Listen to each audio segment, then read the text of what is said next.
വിശുദ്ധ മർക്കോസിന്റെ സുവിശേഷം 3-7 മുതൽ 19 വരെ പെന്തക്കോസ്തിന് ശേഷമുള്ള 2-ാം ഞായറാഴ്ച പ്രഭാതത്തിൽ വായിക്കുന്ന വേദഭാഗം വായിക്കുകയാണ്. വിശുദ്ധ മർക്കോസ് 3-7 മുതൽ 19 വരെ. ശിഷ്യന്മാരോടുകൂടി യേശു ഗലീലാ കടൽത്തീരത്തേക്ക് പോയി. ഗലീലയിൽ നിന്നും വളരെ പേർ അവനെ അനുഗമിച്ചു. യഹൂദിയ, യെരുശലേം, ഏദോം, യോർദാന്റെ മറുകര, സൂര്യന്റെയും സീദോന്റെയും പ്രാന്തപ്രദേശങ്ങൾ എന്നിവിടങ്ങളിൽ നിന്നെല്ലാം വലിയ ജനക്കൂട്ടം യേശു ചെയ്തതെല്ലാം കേട്ടിട്ട് അവന്റെ അടുത്തിലെത്തി. അനേകരെ അവൻ സുഖപ്പെടുത്തിയതിനാൽ രോഗബാധിതരായ എല്ലാവരും അവനെ ഒന്ന് തൊടുവാൻ തിക്കിത്തിരക്കിക്കൊണ്ടായിരുന്നു. ആൾക്കൂട്ടം തന്നെ ഞെരുക്കാതിരിക്കുവാൻ ഒരു ചെറുപടക് കൊണ്ടുവരുവാൻ യേശു ശിഷ്യന്മാർ പറഞ്ഞു. അവനെ കാണുമ്പോൾ അശുദ്ധാത്മ ബാധിതർ അവന്റെ മുമ്പിൽ വീണ് നീ ദൈവോത്തമെന്ന് വിളിച്ചു പറഞ്ഞിരുന്നു. താൻ ആരാണെന്ന് വെളിപ്പെടുത്തരുതെന്ന് യേശു അവരെ കർശനമായി വിലക്കി. അനന്തരം യേശു ഒരു മലയിൽ കയറി തനിക്ക് ഇഷ്ടമുള്ളവരെ അടുക്കിലേക്ക് വിളിച്ചു. അവരെ അവന്റെ അടുക്കൽ ചെന്നു. അവനോട് കൂടെ ആയിരിക്കുവാനും പ്രസംഗിക്കേണ്ടതിനെ അയക്കുവാനും രോഗികളെ സുഖപ്പെടുത്തുകയും ഭൂതങ്ങളെ പുറത്താക്കുകയും ചെയ്യുവാൻ അധികാരമുള്ളവരാകേണ്ടതിനുമായി 12 പേരെ തിരഞ്ഞെടുത്തു. അവൻ ശിമോന് കീപ്പ എന്ന് പേരിട്ടു. സെബദിയുടെ പുത്രൻ യാക്കോബിനും അവന്റെ സഹോദരൻ യോഹന്നാനും ഇടിമുഴക്കത്തിന്റെ മക്കൾ എന്നർത്ഥമുള്ള ബോവനോഗേസ് എന്ന് പേര് നൽകി. മറ്റുള്ളവർ അന്ത്രയോസും ഫിലിപ്പോസും ബർത്തലോമായും മത്തായിയും തോമായും അൽഫായുടെ പുത്രൻ യാക്കോബും തദ്ദായിയും തീവ്രവാദിയായ ശിമോനും തന്നെ എത്തിക്കൊടുത്ത ഇദോസ്കറിയത്തായുമായിരുന്നു. കഴിഞ്ഞ ദിവസമായിട്ട് വേദഭാവമായ അതിന്റെ അർത്ഥം നമ്മളിത് പഠനം തുടരുകയാണ്. വിശുദ്ധ ലൂക്കോസ് 16-12 തൊട്ട് 21 വരെ ഉള്ള വേദഭാവവും ഇതും ചേർത്ത് ധ്യാനിക്കാൻ നമുക്ക് ഇങ്ങനെ പ്രാർത്ഥിക്കാം. ഞങ്ങളെ സ്നേഹിക്കുന്ന ദൈവമേ, ഈ പ്രഭാതത്തിൽ ഞങ്ങൾക്ക് തിരുത്തിൽ വരുവാൻ, ഈ സങ്കേതത്തിൽ എത്തുവാൻ തന്ന വലിയ ഭാഗ്യത്തിന് നന്ദി പറയുന്നു. അടുത്ത ഞായറാഴ്ചത്തെ നാളത്തെ ധ്യാനത്തിനായി ഞങ്ങൾ ഒരുങ്ങുന്നു. കഴിഞ്ഞ ദിവസത്തിൽ വായിച്ച വേദഭാവം ഇതുമായി ഇണ ചേർത്ത് ചിന്തിച്ച് ധ്യാനിച്ച് ഈ ധ്യാനത്തിൽ തീവ്രത്തിൽ നാവെടുത്ത് സംസാരിച്ച് അത് ദൈവത്തിലെത്തി ഞങ്ങളുടെ ആ പ്രാർത്ഥന ആത്മാവിലായി അത് പരിശുദ്ധാത്മാവെന്ന കാര്യത്തിന്റെ ഇന്നത്തെ വേലയ്ക്ക് കൂട്ടുവേലയ്ക്ക് ഞങ്ങളെ ഒരുക്കുവാൻ മുഖാന്തരമാക്കണമെന്ന് ഞങ്ങളെ യാചിക്കുകയാണ്, പ്രാർത്ഥിക്കുകയാണ്. കർത്താവേ, ഞങ്ങൾക്ക് എപ്പോഴും ജീവന്റെ അപ്പം തരണമെന്ന് ശിഷ്യന്മാരോടൊപ്പം ഞങ്ങൾ ഇന്നും പ്രാർത്ഥിക്കുന്നു. ഈ ധ്യാനത്തിനിടയിൽ, ഈ ധ്യാനത്തിന് ശേഷമുള്ള ജീവിതയാത്രയിൽ, ഞങ്ങളുടെ വഴിയിൽ എല്ലാം ഞങ്ങൾക്ക് എപ്പോഴും ഈ ജീവന്റെ അപ്പം കിട്ടിക്കൊണ്ടേയിരിക്കണം. ആ ജീവന്റെ അപ്പം കിട്ടുവാൻ, നിത്യജീവന്റെ അനുഭവമായി മാറുവാൻ ഞങ്ങൾ എങ്ങനെ കർത്താവിനെ ആരാധിച്ചുകൊണ്ട് ഇടപെടാതെ തന്നെ സൂചിച്ചുകൊണ്ട് ലോകാവസാനത്തോളം കൂടെ ഇരിക്കാമെന്ന് പറഞ്ഞ യേശുവിനോടൊപ്പം ഞങ്ങൾ എങ്ങനെ യാത്ര ചെയ്യണമെന്ന് ഞങ്ങളെ പഠിപ്പിക്കണമേ. ഞങ്ങളുടെ ജീവിതയാത്രയ്ക്കിടയിൽ നിങ്ങൾ കരുതിയിരിക്കുന്ന കൂട്ടുകാരികൾ എന്തൊക്കെയാണ് എന്ന് കണ്ടെത്തുവാൻ ഞങ്ങളുടെ യാത്രയിലെ കൊച്ചു കാര്യങ്ങൾ പോലും ശ്രദ്ധിക്കുവാനുള്ള ആ ഏകാഗ്രതയും ആ നിർമ്മലതയും ആ ശ്രദ്ധയും ആ സ്നേഹവും ആ കരുതലും ഞങ്ങൾക്ക് തരണമെന്ന് പ്രാർത്ഥിക്കുന്നു. അങ്ങനെ നിങ്ങൾ ആരാധനയിലൂടെ നിന്നോടുള്ള സ്നേഹം പ്രകടിപ്പിക്കുമ്പോൾ അവിടുത്തെ സ്നേഹം ഞങ്ങൾക്ക് തരുന്നതിനായി ഞങ്ങൾ നന്ദി പറയുന്നു. ഞങ്ങൾക്ക് കിട്ടുന്ന സ്നേഹം ഞങ്ങൾ കവിഞ്ഞൊഴുകി ഏതെല്ലാം ഇടങ്ങളിലേക്ക് എത്തിച്ചേർന്നിട്ട് ശുശ്രൂഷ ഉണ്ടാകണം, അതാർക്കെല്ലാം പ്രയോജനപ്പെടണം, അതെ ആരെല്ലാം അത് പ്രയോജനപ്പെടുത്തിയതിൻ്റെ അടുത്തേക്ക് മടങ്ങി വരണം. ഈ കാര്യങ്ങളെല്ലാം കരുതി കൂട്ടിക്കൊണ്ട് കൂട്ടുവേലക്കാരനായി നിന്നോടൊത്ത് വേല ചെയ്യുവാൻ ഞങ്ങൾ നിന്റെ കാര്യത്തിന്റെ ഉപകരണങ്ങളായി മാറുവാൻ ഞങ്ങളെ സഹായിക്കണമെന്ന് യേശുവിന്റെ നാമത്തിൽ യാചിക്കുന്നത് പിതാവിനും പുത്രനും പരിശുദ്ധാത്മാവിനും സ്തുതിയിലേക്കുവാനായിട്ട് തന്നെ.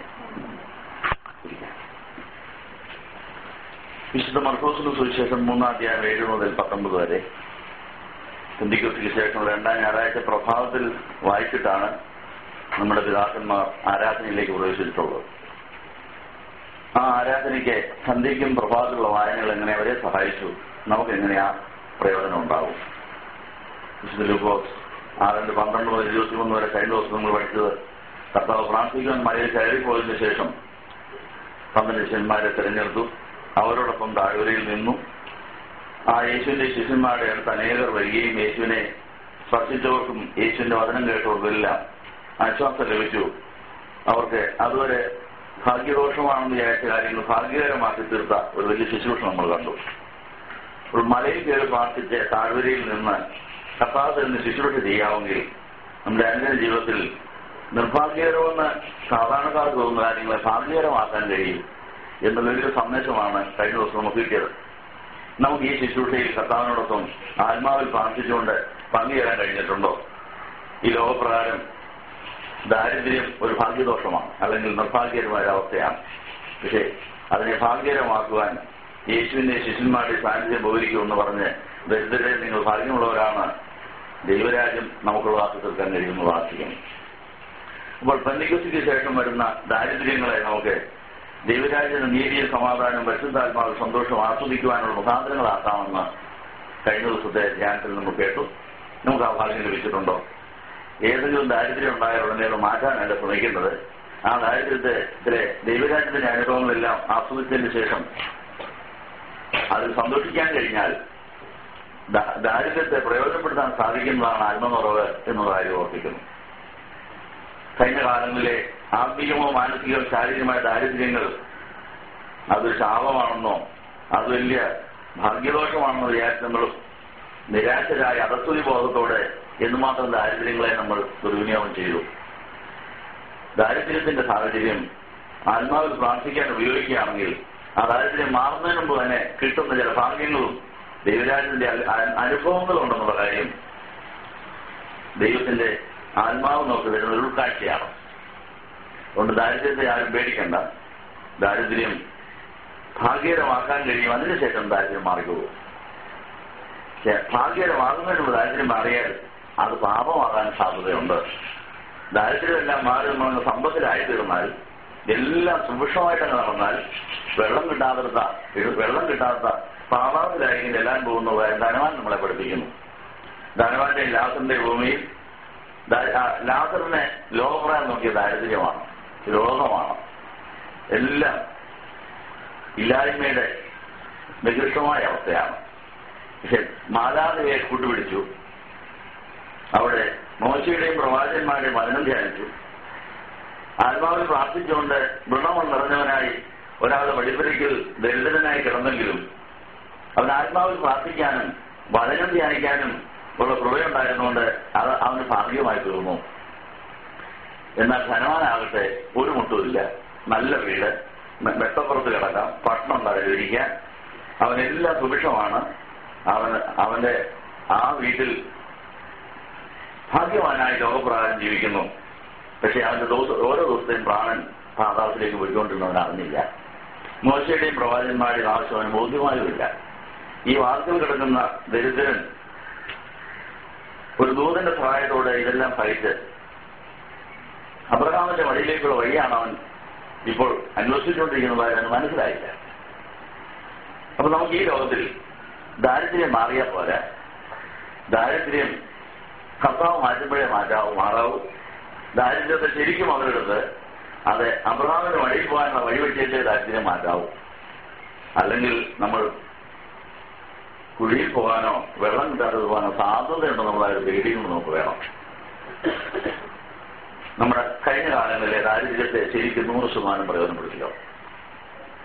മനുഷ്യന്റെ പ്രാണൻ മുഴുവൻ പാതാളത്തിലേക്ക് പോയിക്കൊണ്ടിരിക്കുന്ന സാഹചര്യത്തിൽ മനുഷ്യൻ പിശാചിന്റെ കയ്യിൽ അവന്റെ പ്രാണൻ മുഴുവൻ അവഹരിക്കപ്പെട്ട അവസ്ഥയിൽ പാപത്തിൽ ബന്ധിക്കപ്പെട്ട് കിടന്നപ്പോൾ മനുഷ്യരെ രക്ഷിക്കാൻ വന്ന യേശു ആദ്യം സ്വീകരിച്ചത് ദാരിദ്ര്യമാണ്. ലോകത്തിലേക്കും ദരിദ്രമായ ഒരു അവസ്ഥയിലൂടെയാണ് മനുഷ്യനെ പതീസായിലേക്ക് കർത്താവ് കൊണ്ടുപോയത്. കർത്താവിന് വേണമെങ്കിൽ ഒരു കൊട്ടാരം പണിതിട്ട് അവിടെ വേണ്ടി ജയിക്കാമായിരുന്നു, അല്ലെങ്കിൽ ഏതെങ്കിലും കൊട്ടാരത്തിന് ജയിക്കാമായിരുന്നു. അത് ചെയ്തില്ല. ലോകത്തിലേക്ക് ഏറ്റവും ദരിദ്രയായ ഒരു അനാഥ പെൺകുട്ടിയിലാണ് യേശു ജനിക്കുന്നത്. പള്ളിയിൽ ബാലികാഭവനത്തിലെ അനാഥയായി കഴിഞ്ഞ ഒരു പെൺകുട്ടി പ്രാർത്ഥിച്ചുകൊണ്ടിരുന്ന ഒരു ദരിദ്രയായ പെൺകുട്ടിയിലാണ് ലോകത്തെ രക്ഷിക്കാമെന്ന യേശു ജനിക്കുന്നത്. ആ യേശു ഒരു ശിശുവായി പിറക്കുന്നത് ഏറ്റവും സൗകര്യം ഇല്ലാത്ത ഒരു പാറപ്പത്തിലാണ്. അത് കഴിഞ്ഞാൽ ഒരു സൗകര്യമില്ലാത്ത ഒരു പുൽക്കൂട്ടിലെ ആ പരിമിതമായ സാഹചര്യത്തിൽ ആണ് പിന്നെ കുറെ നാളുകൾ കിടക്കുന്നത്. സമ്പന്നനായ ദൈവമാണ് ദരിദ്രമായ സാഹചര്യങ്ങളെ പ്രയോജനപ്പെടുത്തുന്നത്. അപ്പൊ നമുക്ക് വീഴ്ചയും പാതാളവും പാപവും എല്ലാം വന്നത് സമ്പത്തിൽ കൂടിയാണ്. അതുകൊണ്ട് സമ്പത്തിനെ പേടിക്കണം. സമ്പന്നതയെ പേടിക്കണം. അതിനകത്ത് ഒളിഞ്ഞിരിക്കുന്ന തിന്മകളുണ്ടെന്നുള്ള കാര്യം ദൈവം പോലും നമ്മളെ പഠിപ്പിക്കുന്നു. ദൈവത്തിന് നമ്മളെ സമ്പന്നരായി സൃഷ്ടിക്കാൻ കഴിയുമായിരുന്നു. പക്ഷെ എന്തുകൊണ്ട് ഇല്ലത്തിലെ പ്രാർത്ഥനാ വിഷയമാക്കാമെങ്കിൽ അത് ആത്മീയമായ സന്തോഷത്തിലേക്കും ശരിയിലേക്കും ആനയിക്കും എന്നുള്ള അനുവർത്തിക്കുന്നു. അതും പ്രാർത്ഥനാ വിഷയമാക്കണം. അടുത്ത വിഷയമാണ് പ്രാർത്ഥനയ്ക്ക് ഏറ്റവും അധികം നമുക്ക് പ്രചോദനം നൽകേണ്ട കാര്യം. മനുഷ്യപുത്രൻ നിമിത്തം മനുഷ്യർ നിങ്ങളെ ദ്വേഷിക്കുകയും തള്ളിക്കളയുകയും നിന്ദിക്കുകയും ദുഷ്ടന്മാരെ അപകീർത്തിക്കുകയും ചെയ്യുമ്പോൾ നിങ്ങൾ ഭാഗ്യവാന്മാർ. അത് വേറൊരു ഭാഗ്യമാണ്. പക്ഷെ അത് ഭാഗ്യമാണെന്ന് വിചാരിക്കാനുള്ളൂ. നമ്മൾ ദൈവത്തിന്റെ വചനമനുസരിച്ച് ജീവിക്കുമ്പോൾ, ദൈവത്തിന്റെ വചനപ്രകാരം വേല ചെയ്യുമ്പോൾ ഇതൊന്നും മനസ്സിലാവാത്ത ഒരു കൂട്ടരാണെന്ന് എന്ന് എവിടെയും കാണും. യേശു നിമിത്തം യേശുവിനെ ഇഷ്ടം ചെയ്യുന്നതുകൊണ്ട് മാത്രം ചിലർ നമ്മളെ ദ്വേഷിക്കും, ചിലർ നമ്മളോട് അസൂയ ഉണ്ടാവും, ചിലർ നമ്മളെ തെറ്റിദ്ധരിക്കും, നമ്മളെ തള്ളിക്കളയും, നമ്മളെ നിന്ദിക്കും, ദുഷ്ടരെന്ന് പറയും, അപകീർത്തി ഉണ്ടാക്കും. അപ്പോൾ നന്ദി പറഞ്ഞ് ദൈവത്തെ സ്തുതിക്കുമോ? അതൊരു ഭാഗ്യമാണെന്ന് കണ്ട് അവർക്ക് നന്ദി പറയാൻ സാധിക്കുമോ? അവർക്ക് അതിന് അവസരം പിന്നെയും കൊടുക്കുമോ? അവരോട് തന്നെ താമസിക്കാനോ പോകും? അതൊരു ഭാഗ്യമല്ലേ? അപ്പൊ അങ്ങനെ നമ്മൾ ദൈവത്തിന്റെ വേല ചെയ്യുന്ന ഒറ്റ കാരണം കൊണ്ട് തന്നെ നമ്മളെ അപകീർത്തിക്കപ്പെട്ടവരുടെ കൂടെ താമസിച്ച് അവർക്കെല്ലാം വിട്ടുകൊടുത്തിട്ട് അവരെ നമ്മൾ സ്നേഹിക്കുന്നത് തെളിയിക്കുന്നത് വലിയൊരു ഭാഗ്യമാണ്. അത് സന്തോഷത്തോടെ ചെയ്യാൻ കഴിയുന്നത് വലിയൊരു ദൈവരാജ്യത്തിന്റെ അനുഭവങ്ങൾ പങ്കിടാനുള്ള അവസ്ഥയാണെന്നുള്ള കാര്യം ഓർപ്പിക്കുന്നു. അപ്പോൾ ആ ദിവസത്തിൽ നിങ്ങൾ ആനന്ദിച്ച് ഉല്ലസിക്കണം. അങ്ങനെയുള്ള ദിവസങ്ങൾ ആനന്ദിക്കാനോ ഉല്ലസിക്കാനോ കഴിഞ്ഞിട്ടുണ്ടോ? നിരാശപ്പെട്ട് കുത്തിപ്പിടിച്ച് മാനസദേശത്തിന് കീഴിനെ കാണാൻ പോവുകയാണോ? അവിടെ എന്താ ഇന്നെ അതെന്നെ കളിയാക്കി, എന്നെ അപമാനിച്ചു എന്ന് പറഞ്ഞ് നമ്മൾ അതിന് കേസ് കൊടുക്കാൻ പോവുകയാണോ? ഇങ്ങനെ ഭാഗ്യം വേണ്ടിയിട്ടില്ലോ ദൈവമേ, അത് ദൈവം അനുഗ്രഹിക്കണം. ലോട്ടറി അടിച്ചല്ലോ, അതിന്റെ കമ്മീഷൻ എങ്ങനെയാണോ കൊടുക്കുന്നത് വിചാരിച്ച് അവർക്ക് നന്മ ചെയ്യാനുള്ള പരിപാടികളിലും ആലോചിക്കാനും പോവും എന്നായിരുന്നു. ഇങ്ങനെ പെന്തിക്കോസ്തിക്ക് ശേഷമുള്ള ഈ അനുഭവങ്ങൾ മുഴുവൻ ഭാഗ്യമായി കാണാനും അതിനെ പ്രയോജനപ്പെടുത്താനും സാധിക്കും. അപ്പോൾ സ്വർഗത്തിൽ പ്രതിഫലം വർദ്ധിക്കും. സ്വർഗത്തിൽ നിന്നുള്ള പ്രതിഫലം വലുതാണ്. അവിടെ പിതാക്കന്മാരും പ്രവാചകന്മാരും അങ്ങനെ തന്നെ ചെയ്തിട്ടുണ്ട്. അപ്പോൾ പെന്തിക്കോസ്തിന്റെ അനുഭവം നമ്മളെ പ്രവാചകന്മാരുടെ കൂട്ടത്തിലാക്കുകയാണ്. പ്രവചനത്തിൽ നല്ലവരമുള്ള ഈ കർത്താവിന്റെ സഹോദര വർഷത്തിലേക്ക് നമ്മൾ പ്രൊമോഷൻ തരികയാണ്. അപ്പൊ പെന്തിക്കോസ്തിന്റെ അനുഭവം 100 നമ്മൾ പ്രവാചകന്മാരും പ്രവാചകന്മാരുമായിട്ട് മാറും. അവരുടെ കൂടപ്പുറപ്പാണ് ഇതൊക്കെ ഏറെയാണ്. അവരുടെ കൂടെയുള്ള അനുഭവമാണ് ഈ പറഞ്ഞ അനുഭവങ്ങൾ. ഈ അനുഭവങ്ങളല്ല അത് നമുക്ക് കിട്ടുമ്പോൾ ഇത് യേശുവിന് കിട്ടിയതാണ്, എല്ലാം പ്രവാചകന്മാർക്ക് കിട്ടിയതാണ്, എനിക്ക് കിട്ടണം, അതിനെനിക്ക് പ്രയോജനപ്പെടുത്തണം, അതും ദൈവനാമത്തിനായിട്ട് ഉപയോഗിക്കണമെന്ന് തീരുമാനിക്കാൻ കഴിയുന്നതാണ് പെന്തിക്കോസ്തിയുടെ വിജയം. അങ്ങനെയാണ് കഴിഞ്ഞ പെന്തിക്കോസ്തി ഒത്തോ? നിങ്ങളുടെ അഭിപ്രായം എന്താ? ഇല്ല. അപ്പൊ ഞാൻ അടുത്ത പെന്തിക്കോസ്തിക്കെങ്കിലും ഈ ഭാഗ്യം കാണാനുള്ള കണ്ണു കിട്ടുമോ എന്നാണ് അറിയേണ്ടത്. ഇനി വിശുദ്ധ മർക്കോസിന്റെ സുവിശേഷം 3-ാം അധ്യായത്തിലേക്ക് വരുമ്പോൾ ഇത് ഇപ്പൊ നമ്മൾ വായിച്ചത് അതേ കാര്യം വേറൊരു കാലത്ത് വേറൊരു സാഹചര്യത്തിൽ മർക്കോസ് എഴുതുന്നത് പീഡനങ്ങളുടെ കാലത്ത് മർക്കോസ് ഇതേ കാര്യം എഴുതുന്ന മറ്റൊരു വിധത്തിലാണ്. ശിഷ്യന്മാരോട് യേശു ഗലീല കടൽത്തീരത്തേക്ക് പോയി. ഗലീലയിൽ നിന്ന് വളരെ പേർ അവനെ അനുഗമിച്ചു. യഹൂദിയ, യെരൂശലേം, ഏദോം, യോർദാന്റെ മറുകര, സോറിന്റെയും സീദോന്റെയും പ്രാന്തപ്രദേശങ്ങളിൽ എല്ലാം വലിയ ജനക്കൂട്ടം യേശു ഇതെല്ലാം കേട്ടിട്ട് അതിന്റെ അടുക്കലെത്തി. അനേകരെ സുഖപ്പെടുത്തിയതിനാൽ രോഗബാധിതരായ എല്ലാവരും അവനെ ഒന്ന് തൊടാൻ തിക്കിത്തിരക്കിക്കൊണ്ടിരുന്നു. ആ കൂട്ടം തന്നെ ഞെരുക്കാതിരിക്കുവാൻ ഒരു ചെറുപടക് കൊണ്ടുവരുവാൻ യേശു ശിഷ്യന്മാരോട് പറഞ്ഞു. അപ്പോൾ അങ്ങനെ കർത്താവിന്റെ കടൽ തീരത്ത് നിന്നുള്ളതായ ശുശ്രൂഷയാണ് ഇവിടെ കാണുന്നത്. നമ്മൾ ഇവിടെ ഇതിനു മുമ്പ് വായിച്ചത് ഒരു സമതലത്ത് ഒരു പർവ്വതത്തിന്റെ താഴ്വരയിൽ നിന്നുകൊണ്ട് ചെയ്യുന്ന ഒരു വേലയാണ്. അങ്ങനെ സമാനമായ പല വേലകൾ പല പ്രാവശ്യം പലയിടങ്ങളിൽ കർത്താവ് ചെയ്തിട്ടുണ്ട്. ചിലത് മാത്രം സൂചിപ്പിച്ചത് മാത്രമേ ഉള്ളൂ. കർത്താവ് ചെയ്തതെല്ലാം എഴുതിയാൽ ഈ ഭൂമിയിൽ ഒതുങ്ങുകയെന്നാണ് പറഞ്ഞിരിക്കുന്നത്. അപ്പൊ കർത്താവിന്റെ 3 കൊല്ലത്തെ ശുശ്രൂഷ പല സ്ഥലങ്ങളിൽ, പല ഇടങ്ങളിൽ, പല സാഹചര്യങ്ങളിൽ ആത്മാവിനനുസരിച്ച് ചെയ്തിട്ടുണ്ട്. അങ്ങനെ ഒരു സൗകര്യം ഇല്ലാത്തടത്താണ് കർത്താവ് വേല ചെയ്തിട്ടുള്ളത്. നമുക്ക് എന്തെല്ലാം സൗകര്യങ്ങളുണ്ടെങ്കിലും ഒരു കാര്യം ചെയ്യാൻ പോകുള്ളൂ. കർത്താവിന് ഒരു സൗകര്യം വേണ്ട. എന്താ, കർത്താവ് ഒരു ഓഫീസ് പണിതിട്ടാണ് പരിപാടി തുടങ്ങി. ഒരു ഓഫീസറെ ആക്കിയില്ല, ഓഫീസ് പണിതില്ല, അവിടെ ഒന്നുമില്ല. തന്റെ ഓഫീസ് മരത്തോടും മലയുടെ മുകളും കിട്ടുന്ന വഞ്ചിയൊക്കെയാ, എങ്ങനെയൊക്കെയാ. ഇങ്ങനെ ആത്മാവിൽ അറിയാമെങ്കിൽ എവിടെ ഓഫീസ് തുറക്കാം, എവിടെയും ഓഫീസ് ഉണ്ടാക്കാം, എവിടെയും വേല ചെയ്യാം എന്നുള്ളതാണ്. ഉള്ള സൗകര്യത്തിൽ ഉള്ളതിനെ പ്രയോജനപ്പെടുത്തിക്കൊണ്ട് കർത്താവ് തക്കാലത്തേക്ക് അഡ്ജസ്റ്റ്മെന്റ് വരുന്നു. നോക്കി കടൽത്തീരത്ത് കർത്താവിനെ തിക്കിത്തിപ്പോ വെള്ളത്തിൽ വീഴും തോന്നുന്നു. കടൽത്തീരത്താണ് നിൽക്കുന്നത്. ജനങ്ങളുടെ ആവശ്യം കൊണ്ട് തന്നെ തൊടാനുള്ള തിക്കിത്തിരിക്കൽ വെള്ളത്തിൽ തള്ളിയിടുന്നതായപ്പോഴത്തേക്ക് ഒരു പ്ലാറ്റ്ഫോം ഉണ്ടാകേണ്ട ഒരു ആവശ്യം തോന്നും. പ്ലാറ്റ്ഫോം ഉണ്ടാക്കാൻ ഒരു വെള്ളം ചുടുവാറ്റില്ല, ഒരു വള്ളം. അങ്ങനത്തെ ഒരു കൊച്ചു വെള്ളം ചുടുവാറ്റിയിട്ടേ അതിനെ പ്ലാറ്റ്ഫോം ഒക്കെ അവിടെ തീർന്നുകൊണ്ട് ആ പ്രശ്നം ഒഴിവാക്കി. അപ്പൊ കർത്താവിന്റെ കിട്ടിയ സകലതിനെയും പ്രയോജനപ്പെടുത്തി എല്ലാ സാഹചര്യങ്ങളും തന്നെ വേല ചെയ്തു. അങ്ങനെ അഡ്ജസ്റ്റ് ചെയ്യാൻ കൃപയൊക്കെ ഉള്ളത് കൊണ്ട് ഓണം പോലെ കഴിയാനുള്ളത് കൊണ്ട് കഴിയണമെന്നാണ്. പരിശുദ്ധാത്മാവ് വരുന്ന ഒരു ഗുണമാണ്. ഉള്ളത് മതി. ഉള്ളത് കൊണ്ട് അങ്ങനത്തെ ഏത് കാര്യവും സന്തോഷമായി ചെയ്യാൻ കഴിയുന്ന ഒരവസ്ഥ. അല്ലാതെ ഒരു പ്ലാറ്റ്ഫോം കണ്ട് തന്നെ വിളിച്ചാൽ പോരായിരുന്നു, ഇതൊക്കെ അസൗകര്യമാണ്, ഇത് ഇവർക്ക് പോരുന്നതോ. സാധാരണ VIP വന്നാൽ എന്തെല്ലാം സൗകര്യങ്ങളുള്ള അവർ വരുന്നില്ലേ? എന്തെല്ലാം പ്ലാറ്റ്ഫോം പണിയണം, അവർ ആരും തൊടാതിരിക്കാനുള്ള ബാരിക്കേഡൊക്കെ വെക്കണം, അപ്പൊ ഗോവണി വെക്കണം, പോലീസ് വരണം, എന്തെല്ലാം കാര്യം ചെയ്താണ് അവർ വരുന്നത്. കർത്താവിന് ദൂരം വേണമെന്ന് പറഞ്ഞു. കർത്താവ് കിട്ടിയ സൗകര്യത്തിലൊക്കെ വന്നു. ജനങ്ങൾ തിക്കിട്ട് കഴിയുമ്പോൾ കർത്താവിനെ അഡ്ജസ്റ്റ് മതി. അതാണ് വള്ളത്തോട് ഞാൻ കയറുന്ന ദീനം വന്നേക്കാം പ്ലാറ്റ്ഫോമായി പ്രശ്നം തുടങ്ങിയതാണ്. അപ്പൊ ഏതിലും സന്തുഷ്ടി കണ്ടെത്താനും ഏതിനെയും പ്രയോജനപ്പെടുത്താനും വേല കഴിക്കാനും ഉള്ള ആ മനോഭാവം നമുക്ക് കിട്ടും. അപ്പൊ പിന്നെ ഒരിക്കലും നമുക്ക് കോപം വരികയില്ല. എല്ലാം കൂളായിട്ട് കാര്യങ്ങൾ ചെയ്യും. അപ്പൊ നമുക്കിങ്ങനെ നമ്മൾ അങ്ങനെ ആയാലും ഇങ്ങനെ ഒരു കാര്യം നടക്കൂ, നമുക്ക് ഒരു നിർബന്ധവുമില്ല, വേല ചെയ്താൽ മതി, കിട്ടുന്ന സൗകര്യത്തിൽ ജീവിക്കാമെന്നുള്ള ആ മനോഭാവം ഒന്ന് കിട്ടും. കർത്താവിന്റെ ആ മനോഭാവം നോക്കുക. ഇങ്ങനെ യേശുവിന്റെ അടുത്ത് വന്ന് യേശുവിനെ ദൈവോത്തനാണെന്ന് വിളിച്ച് അലറിക്കൊണ്ട് ഇറങ്ങിപ്പോകുന്ന അശുദ്ധാത്മാക്കളോട് മിണ്ടരുതെന്നാ പറയുന്നത്. അതിന്റെ കാര്യം എന്താ? അത് നല്ല കാര്യമല്ലേ? ഭൂതമാണെങ്കിലും പറയുന്നത് സത്യമായാലും തീരെ ഒന്നുകൂടെ പറയാൻ പറഞ്ഞില്ല. സത്യം പറഞ്ഞാൽ ഭൂതത്തിനെ കൊണ്ട് അത് പറയാൻ സമ്മതിച്ചില്ലെന്നാ പറയുന്നത്. അപ്പൊ കർത്താവിന്റെ അടുത്ത് ആയിരക്കണക്കിന് പേര് വരുന്നു. ഭൂതങ്ങൾ ഇവൻ ദൈവോത്തനാണെന്ന് വിളിച്ചു പറഞ്ഞുകൊണ്ട് ഇറങ്ങിപ്പോകുമ്പോൾ അത് മിണ്ടണ്ടാന്ന് പറഞ്ഞു. യേശു അവരെ കർശനമായിട്ട് വിലക്കിയെന്നാ പറയുന്നത്. എന്താ അതിന്റെ കാരണം? അപ്പൊ കർത്താവിന് ഈ ലോകത്തിൽ താൻ ചെയ്ത സകല വേലയും തനിക്ക് വരാൻ പോകുന്ന പുരുഷനെ കുറിച്ചുള്ള ബോധത്തിലാണ് ചെയ്തുകൊണ്ടിരുന്നത്. കഴിഞ്ഞ ദിവസം ഒരു വിഷയത്തിനകത്ത് വരികയാണ്. പരിശുദ്ധാത്മാവ് തരുന്ന വലിയൊരു ബോധ്യം നമുക്ക് തൊട്ടടുത്ത് വരാൻ പോകുന്ന കാര്യം എന്താണ്, അതിന്റെ അപ്പുറത്ത് വരാൻ പോകുന്ന കാര്യം എന്താണ്, അതിനെ മുൻഗണനാക്രമത്തിൽ കണ്ടിട്ട് അതിനുവേണ്ടി ഒരുങ്ങിക്കൊണ്ടായിരിക്കും ഓരോ കാര്യങ്ങൾ ചെയ്യുന്നത്. യേശുവിന്റെ എല്ലാ ദിവസത്തെയും പ്രാർത്ഥനയിൽ തനിക്ക് വരാൻ പോകുന്ന കാൽവരി ക്രൂശില് ആ മരണം, അതിലേക്ക് ആനയിക്കാനുള്ള കുരിശിന്റെ അനുഭവങ്ങൾ, കുരിശെടുത്തോണ്ട് നടന്നു പോകേണ്ട വഴികൾ, കുരിശിന്റെ അനുഭവങ്ങൾ ഓരോ ദിവസവും വരുന്ന എതിലൂടെ ആയിരിക്കും എന്ന് അറിഞ്ഞുകൊണ്ടാണ് കർത്താവ് മുമ്പോട്ട് പോയത്. അതിന് ചേർന്ന് എനിക്കൊരു ഉയർപ്പുണ്ടെന്നും അറിയാമായിരുന്നു. ആ ഉയർപ്പിന് ചേർന്ന് സ്വർഗാരോഹണമുണ്ടെന്നും അറിയാമായിരുന്നു. ആ സ്വർഗാരോഹണം കഴിഞ്ഞ് വിധാനങ്ങൾ തിരിക്കുമെന്ന് അറിയാമായിരുന്നു. ഇത്രയും കാര്യങ്ങൾ അതിന്റെ ക്രമത്തിന് മുമ്പിൽ കണ്ടുകൊണ്ടാണ് കർത്താവ് മുമ്പോട്ട് പോയത്. പരിശുദ്ധാത്മാവ് നമുക്ക് അങ്ങനെ ഭാവിയെ കുറിച്ച് ഉദ്ഘാടന തരുമെന്നാണ് കഴിഞ്ഞ ദിവസം പറഞ്ഞത്. സംഭവിക്കാതിരിക്കുന്ന കാര്യങ്ങളെക്കുറിച്ച് ദൈവാത്മാവ് നമുക്ക് വെളിപ്പാട് വരും.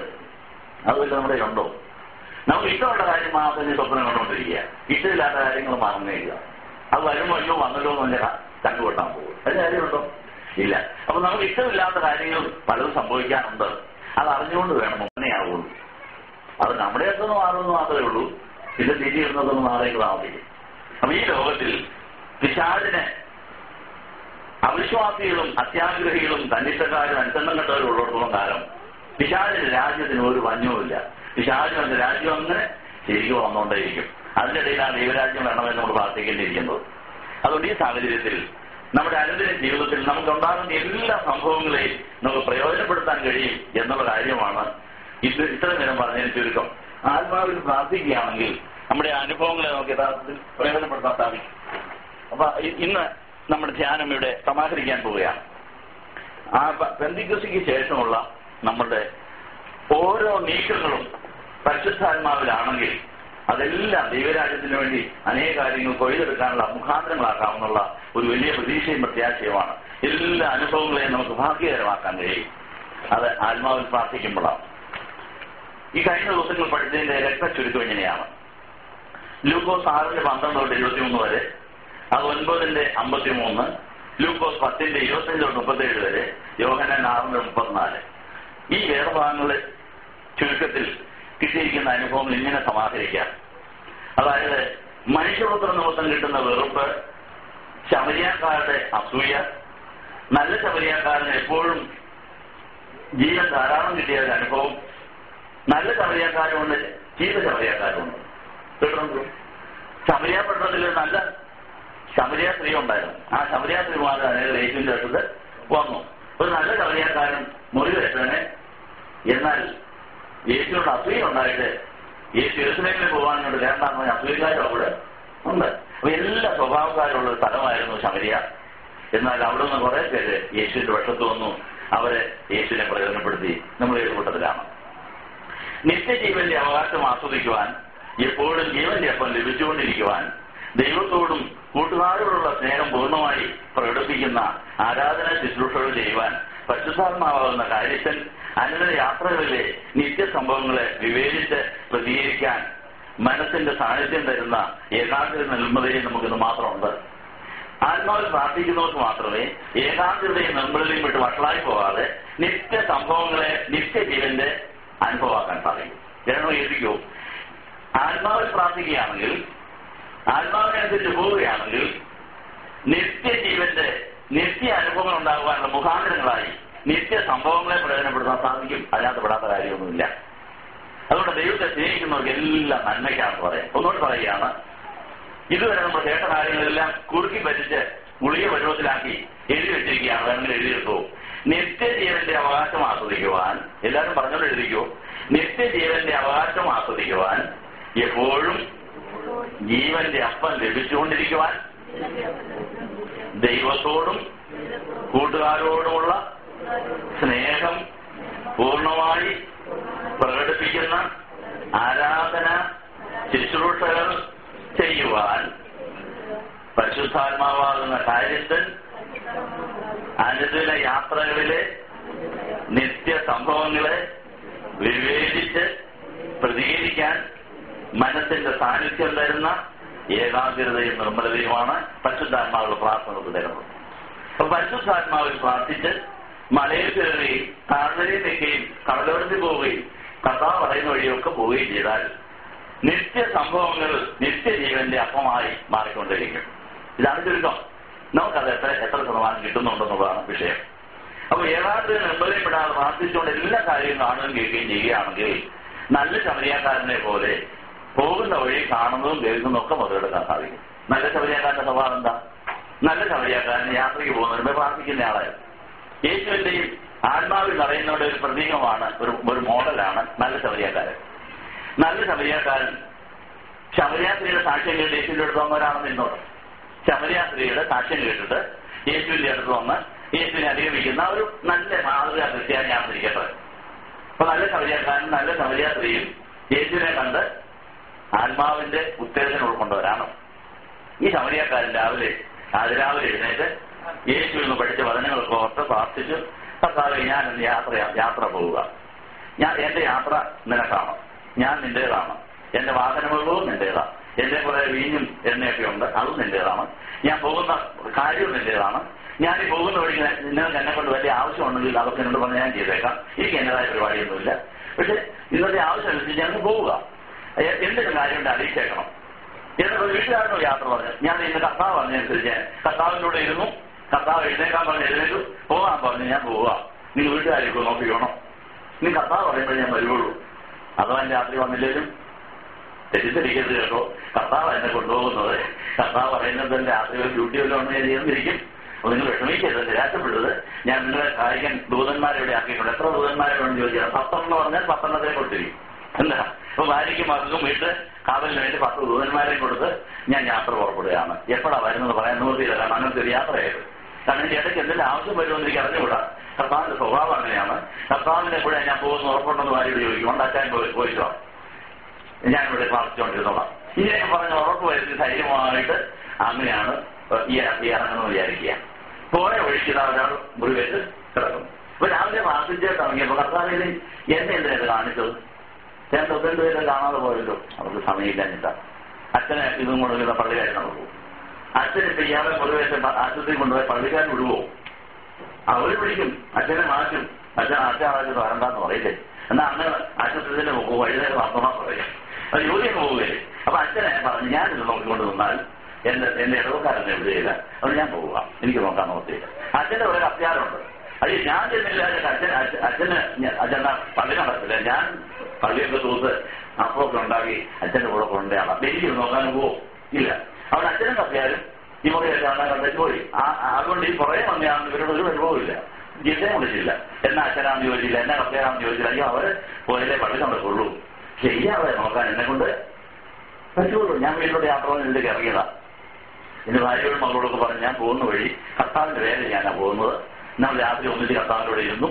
ഇതാ പകൽ എന്നെ കർത്താവിന് അങ്ങോട്ട് ഇറങ്ങിക്കോളാൻ പറഞ്ഞു. ഞാൻ എന്റെ വാഹന മുകളിൽ കയറി പോവുകയാണ്. വഴിയാണെങ്കിൽ അത്യാവശ്യമുള്ള പണം എന്തെങ്കിലുമുണ്ട്, കുറച്ച് വീഞ്ഞും കുറച്ച് എണ്ണ എന്തെങ്കിലുമുണ്ട്. അത് കർത്താവ് പറയുന്നതൊക്കെ ഞാൻ ഉപയോഗിക്കാൻ പോവുക. നിങ്ങൾ പേടിക്കാതെ നിന്നോണം. അത്യാവശ്യമുള്ള സാധനം ഇവിടെ ഏൽപ്പിച്ചിട്ടുണ്ട്. ഇയാൾ ഇന്ന് വന്നില്ലെന്നിരിക്കും, വന്നിട്ട് പേടിക്കരുത് എന്നൊക്കെ പറഞ്ഞ് ചെറിയ ഇറങ്ങിയിരിക്കുക. അപ്പൊ അങ്ങനെ ഇറങ്ങിയാണ് ആ മുറി വെച്ച് കിടക്കുന്നുണ്ട്. ഇതെന്തിനാണ് ഞാൻ കണ്ടത്? വളരെ ഏറെ പ്രാർത്ഥനയാണ്. കഴിഞ്ഞ രാത്രി ഞാൻ പ്രാർത്ഥിച്ചതാ, ഇറങ്ങിയപ്പോ പ്രാർത്ഥിച്ചതാ. അയ്യോ ഇത് എന്നെ കാണിച്ചത് ഞാനിത് ചെയ്യാനാണല്ലോ. കാരണം മുമ്പേ പോയ രണ്ടുപേരും ചെയ്യാൻ നേരമില്ലാത്തവരാ. അവർക്ക് വേറെ പല കടപ്പാടുകളുണ്ട്, കമ്മിറ്റ്മെന്റ് ഉണ്ട്. അവർ ഇരിക്കാനൊക്കെ ഇല്ല. ഞാനാണ് പ്രാർത്ഥിച്ച് ഇറങ്ങി. എനിക്ക് ഫ്രീ കുറച്ച് സമയമുണ്ട്. അയ്യോ ഇത് എന്റെ ചുമതലയായത്, വേറെ ആരും നോക്കാനില്ല. ഈ ഞാനോട് ഇടയ്ക്ക് പോയാൽ ഇയാൾ ചത്തു കൊടുക്കണം. അത് എന്റെ ചുമതലയാണ്. ഈ മുറിവേറ്റാൻ എന്റെ ഇന്നത്തെ കൂട്ടുകാരന് കർത്താവിന്റെ വചനമായിട്ടു. നിത്യജീവൻ വേണമെങ്കിൽ ദൈവത്തിന്റെ വചനം ഏതാ വചനം? ദൈവത്തെ പൂർണ്ണാത്മാവോടും പൂർണ്ണമനസ്സോടും പൂർണ്ണ കൊണ്ട് ചിന്തയോടെ സ്നേഹിക്കണം. നിന്റെ കൂട്ടുകാരൻ നിന്നെ പോലെ. അപ്പൊ എന്റെ കൂട്ടുകാരനായത് ഈ മുറിവേറ്റാണ് എന്റെ സ്വന്തമായി ആൾ. അല്ലേ? എന്താ ഇന്ന് ഈ ദൈവം എന്നെ കാണിച്ചിരിക്കുന്നത്? എന്റെ കൃപകളും കൃപാവരങ്ങളും എല്ലാം